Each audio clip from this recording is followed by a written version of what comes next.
நம்ம தலைவர் super star Rajinikanth அவர்களை பற்றி மன்னன் படத்தில் தலைவருக்கு அம்மாவா நடித்த பண்டரி பாய் ஒரு பழைய பத்திரிகை பேட்டியில் சில விஷயங்கள் சொல்லியிருக்காங்க. அது என்ன விஷயங்கள் அப்படிங்கிறத பற்றி தான் இந்த வீடியோவில் பார்க்க போகிறோம்.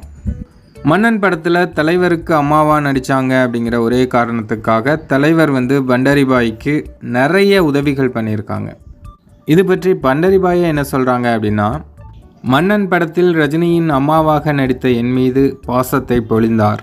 நான் விபத்தில் சிக்கி ஒரு கை செயலிழந்த போது எனக்கு ஆறுதல் சொல்லி அருணாச்சலம் பட லாபத்தின் ஒரு பங்கையும் கொடுத்தார். அம்மாவாக நடித்தவரின் கஷ்டத்துக்கே இப்படி ஓடி உதவுகிறாரே, ரஜினியை பெற்ற தாய் உண்மையிலேயே புண்ணியம் செய்தவர் அப்படின்னு பண்டரி பாய் அந்த பேட்டியில் சொல்லியிருக்காங்க.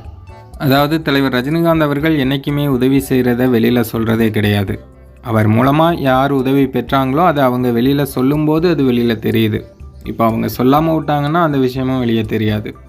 ஆனால் இது தெரியாமல் சிலர் ரஜினி எதுவுமே செய்கிறதில்ல, யாருக்கும் அவர் உதவி செய்கிறதில்ல அப்படின்லாம் பேசுகிறாங்க.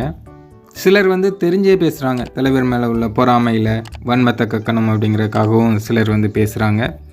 பட் யார் என்ன சொன்னாலும் தலைவர் அன்றிலிருந்து இன்று வரையும் அந்த வலது கை கொடுக்கறது இடது கைக்கு தெரியக்கூடாது அப்படிங்கிற பாலிசியில் தான் அவர் உதவி செஞ்சிட்டே இருக்காங்க. தலைவரை போல் இன்னொரு மனிதரை பார்க்கவே முடியாது.